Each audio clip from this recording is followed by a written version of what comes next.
दिल छू लेने वाली कहानी। रानी पूरे 20 साल बाद अपने पीहर जा रही थी।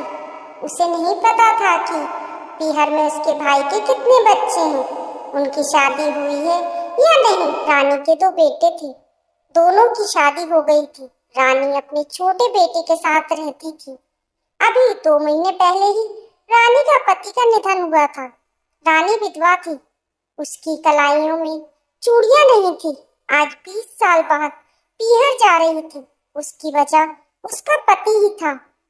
उसके पति ने रानी को बंदिश लगा दी थी कि वह भूल कर भी पीहर जाने की हिम्मत ना करे। वह एक नंबर का शराबी था, पीते समय दिन और रात नहीं देखता था। रानी के भाई की शादी थी, तब उसने शराब पी हुई थी। शादी में दुल्हन पक्ष की औरतों के साथ उसने बदतमीजी की, जिसके कारण उसे औरतों ने बहुत मारा। पिटाई होने के बाद जब उसका नशा उतरा तो उसको होश आया।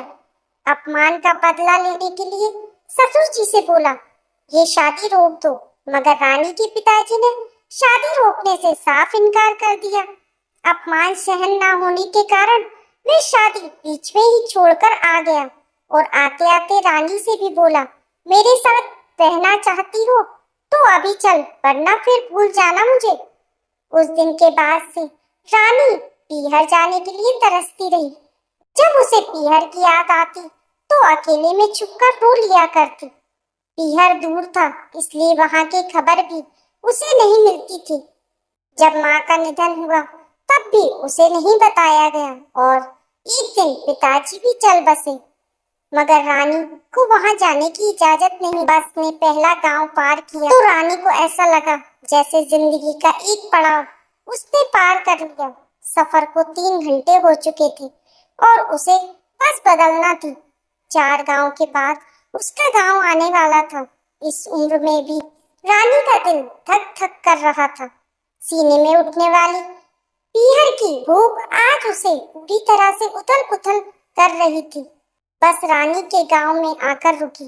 रानी नीचे उतरी, घर की तरफ चलने लगी। जैसे तैसे उसके घर के दरवाजे तक पहुंची। उसकी चाल बहुत तेज हो गई। घर में बैठे अपने भाई को देखकर वह रोने लगी। मोहन उसके छोटे भाई ने गौर से देखा और बोला, माँ बाप मर गए तब भी नहीं आई, अब क्या लेने आई है? रानी 20 वर्ष बाद अपने भाई को देख रही थी। उसका मन कर रहा था कि उसका भाई उसे गले से लगा लेगा और वे सारा दर्द भूल जाएगी, मगर उसने तो पहचानती ही लड़ाई करना शुरू कर दिया। रानी कैसे आती? तुम लोगों ने मेरी शादी एक राक्षस से जो करवा दी थी, जो पत्थर दिल का था। उसकी भाभी भी बाहर आई और मोहन से पूछने लगी, ये कौन है जी? मोहन ने कहा, मेरी बहन है जो हमारी शादी वाले दिन अपने पति के साथ चली गई थी। आज 20 साल बाद आई है, ये देखने के लिए कि हम लोग जिंदा हैं या मर गए। रानी रो पड़ी और बोली, भाई इतना कड़वा मत बोल, सहन नहीं होता। 2 घड़ी के लिए आई हूँ, सुबह वापस चली जाऊंगी। रात को 2 रोटी खिला देना, बस इतना सा मान रख लो। पर जली कटी सुनाने से पहले ये भी सोच ले कि मैं तो जेल में थी, जहाँ मेरी मर्जी नहीं चल, मगर तू तो आ सकता था ना। इतना देखने के लिए आ जाता कि मैं जी रही हूँ या मर गई। भाई बेरुखी से बोला, हमारे लिए तो उसी दिन मर गई थी जब तेरे पति ने मेरी शादी में बखेड़ा खड़ा कर दिया और उसके बाद तुझे लेकर चला गया। अगर मैं तुझे रक्षा करता था तो उसके साथ ना जा, तेरी दूसरी शादी करवा देती। रानी उदास होकर बोली, मुझे याद है ना दादी क्या कहती थी, लड़की की शादी सिर्फ एक बार होती है, दूसरी बार नहीं होती। 2 बच्चों को लेकर मैं कहाँ जाती? जैसा भी था वह मेरा पति था, जिंदगी उसी के साथ ही काटनी थी, लेकिन अब इस दुनिया में नहीं है। क्यों सोचा तुझे देख लूं, मगर तू तो बदल गया रे। तू अब वह भाई नहीं रहा जो मेरी आंखों में आंसू देखकर माँ बाबूजी से भी लड़ जाता था। मैं अपना बैग को जमीन पर रखती हुई बोली, इसमें बच्चों के लिए कुछ चीज लाई थी, उन्हें देना। ज्यादा महंगी चीज नहीं है, गरीब हूँ ना, जितना हो सका उतना लाई। 20 साल से जो पीहर के लिए रोती रही, आज उससे भी मन भर गया। अब चलती हूँ, ऊपर वाला तुझे हमेशा खुश रखे। रानी जाने लगी। मोहन दीदी, रानी के कदम रुक गए। मोहन चलकर रानी के पास पहुंचा।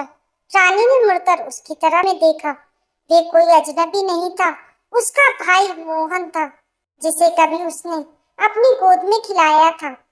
फिर वह खुद को रोक नहीं सकी। रोती हुई उसने मोहन को गले से लगा लिया।